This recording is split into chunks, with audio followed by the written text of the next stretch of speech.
काली नजर। माँ, माँ, अरे क्या माँ माँ कर रहा है? बकरी का बच्चा है क्या? अरे माँ, मजाक छोड़ो। मुझे फाइनली वो मेन चौराहे वाली दुकान मिल गई है। अब देखना, आपका बेटा दुगनी स्पीड से पैसा कमाएगा। ओफो, ये क्या? मेरी ऑनलाइन मेकअप क्लास चल रही है। इतनी जोर से क्यों बोल रहे हो आप दोनों? अरे मेरी धर्म पत्नी जी, मेकअप क्लास बाद में करना।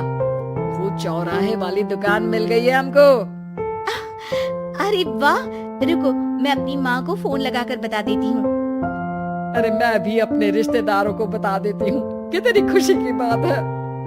हाँ हाँ, मैं भी अपने दोस्तों को बता देता हूँ। 1 हफ्ते बाद रजिस्ट्री है। बस घर में खुशी का मौका था।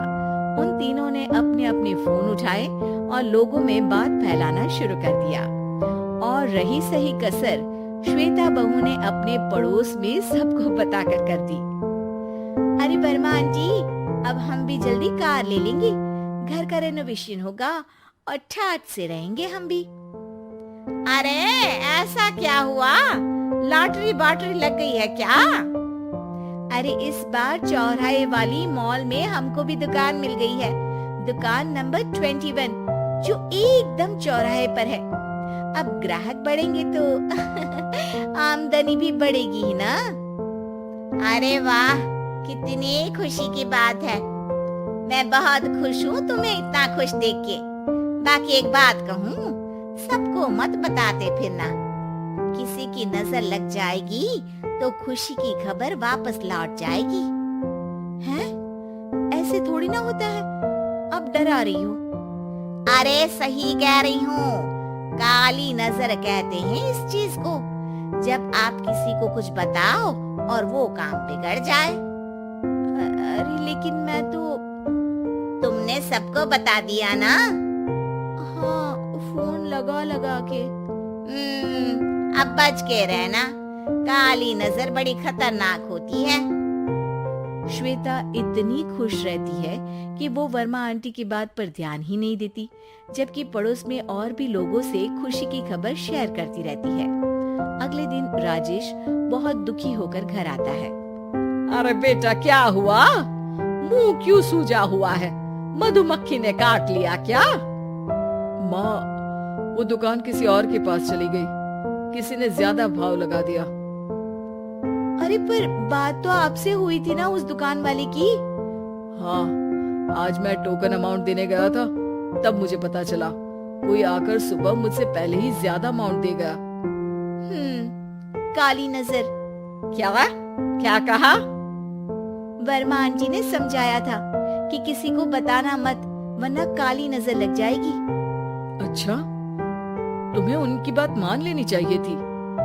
उनकी बात मान लेती, लेकिन उसके पहले ही सबको बता चुके थे ना हम तीनों। अरे अगली बार से ध्यान रखेंगे। कोई भी नई चीज होगी तो किसी को नहीं बताएंगे। तीनों कुछ दिन ऐसे ही रहते हैं, पर एक दिन श्वेता को एक मेल आता है। राजेश, मेरा ऑनलाइन मेकअप कोर्स कंप्लीट हो गया। अब मैं खुद का पार्लर खोल सकती हूँ। अरे वाह, अपने मोहल्ले में ही खोलते हैं। ये जो घर के सामने दुकान है ना, वहीं। हाँ, यहाँ सस्ती भी मिल जाएगी। अगले दिन श्वेता वर्मा आंटी के पास जाती है मिठाई का डब्बा लेकर। अरे आओ आओ, कैसे आना हुआ? जोर से नहीं बोलूंगी। वो सामने वाली दुकान है ना, वहाँ मैं अपनी पार्लर की दुकान खोलने वाली हूँ। उसकी मिठाई है। अरे वाह, बहुत बधाई हो तुमको। हाँ, मैं कमाने लगूंगी तो राजेश पर पूरे घर का बोझ नहीं रहेगा ना आंटी जी। ये तो है, पर ये बता कि तूने ये बात किसी और को तो नहीं बताई ना? अरे नहीं नहीं, पिछली बार गलती कर दी थी। काली नजर लगी किसी की और राजेश के हाथ से वो दुकान चली गई थी। सबको मत बताना। चलो मैं चलती हूँ, कल दुकान की बात करने भी तो जाना है। अगले दिन श्वेता दुकान के लिए मालिक से बात करने जाती है। अरे लेकिन दुकान तो हम कल रात को ही किसी को दे चुके हैं। कल ही? हाँ, कल ही। 2 दिन बाद कोई यहाँ पार्लर भी खोल लेगा। आप कहीं और दुकान देख लीजिए। अरे पर हमको भी तो पार्लर ही खोलना था। भैया एक ही दुकान है, आधी आधी तो नहीं दे सकता ना मैं। राजेश और श्वेता घर पर हताश होकर आ जाते हैं। इस बार तो किसी को बताया भी नहीं था, अब किसकी काली नजर लग सकती है। सुनो, तुमने माँ को बताया था क्या? अरे कैसी बात कर रही हो, माँ की नजर थोड़ी ना लगेगी। पक्का तुमने किसी को नहीं बताया था ना? सिर्फ वर्मा आंटी को बताया था, उन्होंने ही मुझे किसी को नहीं बताने को कहा। अरे यार तुम भी सही हो, मेरी माँ को नहीं बताने को कह रही हो, पर वर्मा आंटी को बताना तुम्हें जरूरी लगा।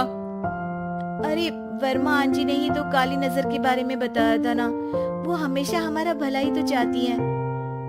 मेरी माँ भी हमारा भला ही चाहती है। अरे पर चिल्ला क्यों रहे हो, बात नहीं कर सकते क्या आराम से?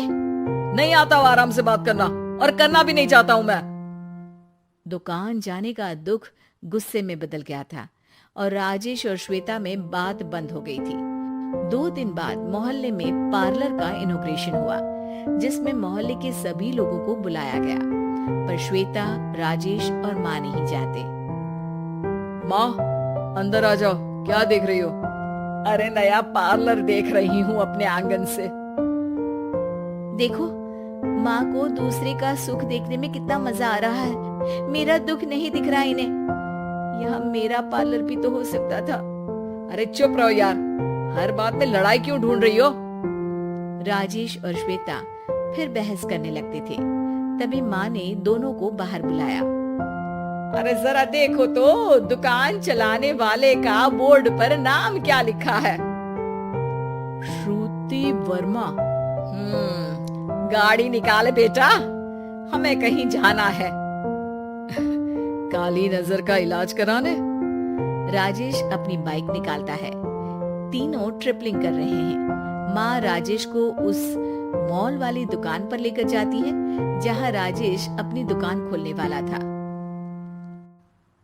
यही दुकान लेना चाहता था ना तू? हाँ, पर इनको भी दुखी करने लेकर आई हो क्या यहाँ पर दुकान दिखाकर? वहाँ काफी नहीं था? अरे श्वेता थोड़ा सब्र रख, अभी पता चलेगा कि हम यहाँ क्यों आए हैं। बता, इस दुकान चलाने वाले का नाम क्या है? अनुपम वर्मा। कुछ समझ में आया? वो दुकान वाली श्रुति वर्मा, ये दुकान वाला अनुपम वर्मा, और हमारे पड़ोस में हमने उस दुकानों के बारे में बताया किसको था?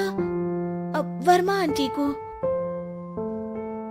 मतलब वर्मा आंटी ही हमारा काम बिगाड़ रही है? नहीं नहीं, ऐसा नहीं हो सकता, ये बस इत्तेफाक है।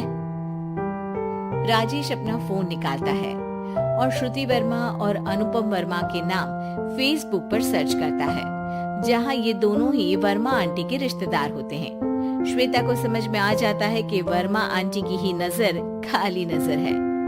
अब क्या करना है? कोई भी खुशी की खबर हो तो काली नजर से बचना है, यानी वर्मा आंटी से बचना है। अरे पर मुझे ये समझ में नहीं आया कि वो हमारे साथ ऐसा क्यों करेंगी। अरे बेटा, एक सीख है, दूर के आदमी को आपकी तरक्की से कम परेशानी होगी, पड़ोसी को ज्यादा। दोनों माँ की बात में हामी भरते हैं और अगला काम चुपचाप करने की कसम खाते हैं, ताकि आगे से वर्मा आंटी कोई काम ना बिगाड़ सके।